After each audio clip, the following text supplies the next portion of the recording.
Welcome back to the channel. In this video, I'm going to show you how we have the motors and the wheels working.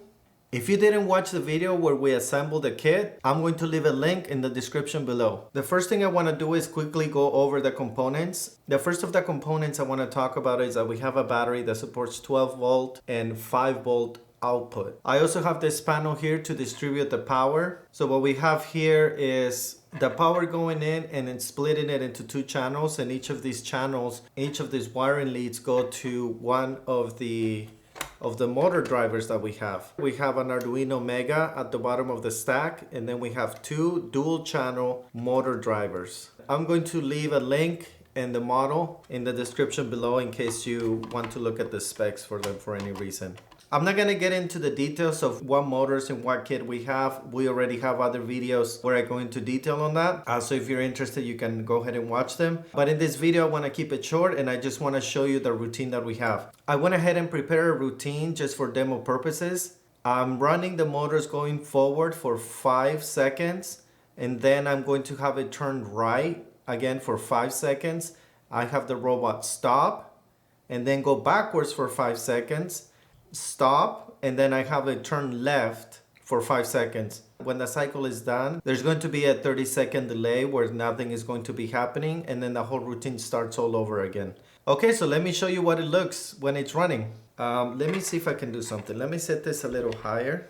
I had to raise the robot a little bit so you can see it in the frame, so you could see the wheels turning. Let's connect the cables. This is to power 12 volts to power the motor drivers and 5 volts to power the Arduino board. Before I turn the power on, I just quickly want to explain, since this robot it looks exactly the same in the front and the back, I had to pick one of the sides to be the front. So the side where the power distribution is considered the front of the robot.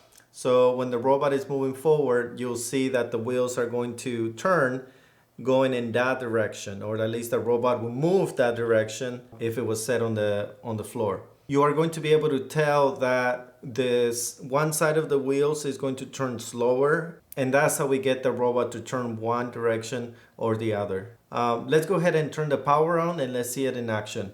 I'm going to go ahead and hang on to it because I don't want to take a risk of it falling. Okay, so let's see. Okay, you can see it there moving forward. 5 seconds. Now you can see that it's turning. In this way it would be turning right. So now it's going backwards and it's going to stop. And now it's again moving forward, but now it's turning left. Okay, so then here it's going to pause for 30 seconds and it will start a routine all over again. Okay, so I'm going to fast forward in this part here, and then you'll see that the routine will start all over again. And there it goes. I'm not gonna wait through the whole routine again.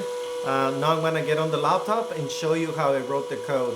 So the first thing that I want you to look at or pay attention to is this command here, because this is the basis of the whole functionality for the way that we control the robots. The way that we decided to program this is that we want to look at each side of the robot as one component, meaning that we are going to keep both wheels on one side of the robot moving in the same direction at the same speed. And that would always be the case. So two motors on one side will always work in tandem. So it's something that could change, for example, when we're turning, is that the speed on one side is going to be faster than the other side. Or if we wanted to, we could even have one side stop and the other side keep moving, or have them running in opposite directions to have the robot pivot in its own axis instead of moving forward and turning. So we have full control, in the way that we can control that is the speed and direction that we set for each of the sides. So for example, if we look at this string here, there are a total of 10 characters. So the first character on a set of 5, for example this R, is letting the robot know that we want to set this command for the right side. With the second character, we're telling the robot which direction we want the motors to move. And the last 3 characters, which are numeric, could be any value from 0 to 255. And that is going to be setting the speed of how fast we want the motors to turn. And then the same pattern repeats on the next set of 5 characters. but this would be corresponding to the opposite side of the robot. Now the way that we have the code, you can have the left side be first and then the right side be second. So you can interchange them. It doesn't really matter which side is configured first. I don't want to spend too much time going through the code, but that's pretty much the gist of how we program the robot. If you're familiar with Arduino, which I just got myself somewhat familiar with this, I created variables to understand or be able to keep track of what each pin is doing. So for example, for the right side motors, we have right side, the first character there, and then we have B for back, and then we have S for speed. The second variable here for the pins is right side, front of the robot, speed. And then we repeat the same thing, but this is for direction. Right side, back, direction. Right side, front, direction. And those are the pins that correspond to each of the variables. And then we'll repeat the same thing, but for the left side of the robot. So same thing. I use the same pattern to be able to tell what each of the pins stands for. Actually, this is leftover, so line 23, the delay we're not using in this scenario. So this got left over from when I pasted the code from the original routine. And this is set up pretty much we're letting the Arduino board know which pins we're going to use, how we're going to communicate with serial. And this is where things start getting interesting. So we have one function where we set the wheels every time it's called. This function expects for you to send a 10-character string, and just like I explained, the first set of 5 is for one side, the other set is for the other side. In this case, we don't really care which side is which, as long as each side has its corresponding information regarding the speed and the direction. So whenever the function set wheels is called, we expect to call process each side twice with a different set of information, one corresponding to the right side and the other set of information corresponding to the left side. Once we get down into the process side function, it's pretty simple the way that we are handling it. We'll either call the right side or the left side depending on the first character on that string. And for those of you who are experienced programmers, you might be asking yourself, well, why do you have two functions, one called left and the other called right? Well, this is the way that I plan on how to control that direction. There might be a way that this code could be simplified, but I just wanted to keep the left side and right side separate. One difference, or the only difference that you see between the two functions, is that the direction is opposite. On the right side, when we see F for the value for direction, we will set the direction to high, otherwise we'll set it to low.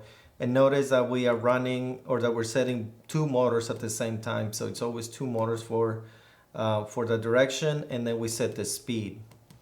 And then on the left side, you'll notice that I'm doing the opposite. So if we see reverse for the direction, I set it to high instead of setting it to high when I receive an F for the right side. Pretty straightforward, meaning that since you have the motors or the wheels, they're on opposite sides of each other. When one is moving forward, you want the other wheel to move in reverse. That way the robot moves in the same direction as opposed to pivoting, because the wheels will be going in opposite directions. And then we get into the routine that I wrote, which is pretty straightforward. And just realize that we are in fact using the delay variable that I have up here set to 5 seconds. I thought that I stopped using it when I wrote this routine. So you can see here the routine is pretty straightforward. We are going to set the wheels, both sides, to go forward at speed of 50. We're gonna pause for 5 seconds, and then we're gonna have a turn right, which means that the right side is going to be going slower than the left side. Then we're going to run that for 5 seconds. Then we're going to stop the robot for 1 second, and then we go backwards. Or we go in reverse again at the speed of 50. The reason why I did this, I didn't want the robot to suddenly go from moving forward and then changing direction to going backwards, especially because I had that top heavy battery on top of it. I didn't want it to tip over. So just pretty much a way for whenever the robot is changing direction, to sort of stop the momentum of the robot for a second before we change the direction on it. So after it stops, it's going to pause for 1 second, and we're gonna go backwards for 5 seconds, which is the way that we saw it. It's gonna stop for 1 second, and then it's going to go forward but turning left, and then we stop the robot. So this is the way that we will stop the robot. It doesn't matter what direction we set, but we set values of 0 for the speed on both sides. And then here I pause for 30 seconds, and then the whole loop starts all over again. This is sort of like the base for what we are going to do with the Robbie framework. The way that the framework is going to communicate with the robot for movement is that it's going to constantly keep sending that set of 10 characters, or that string with 10 characters in it, sending information to the robot of what we want or how we want the robot to move. So depending on whatever program we write, different sensors that we might put on it, we are going to be sending commands to tell the robot what to do. The simple 10 character string is a way that we control the movement. I'm going to share this code with you. I'm going to put a link in the description below. Thank you for watching, and by the way, if you like the video, please don't forget to subscribe and hit that notification bell so you're notified when we publish new videos, because we are going to be creating new videos to give you updates on how the robot is progressing as we move along. Well, thank you, and catch you in the next one.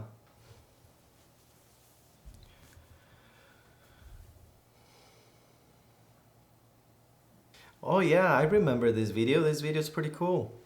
Make sure you watch it. All right, let's go get some coffee.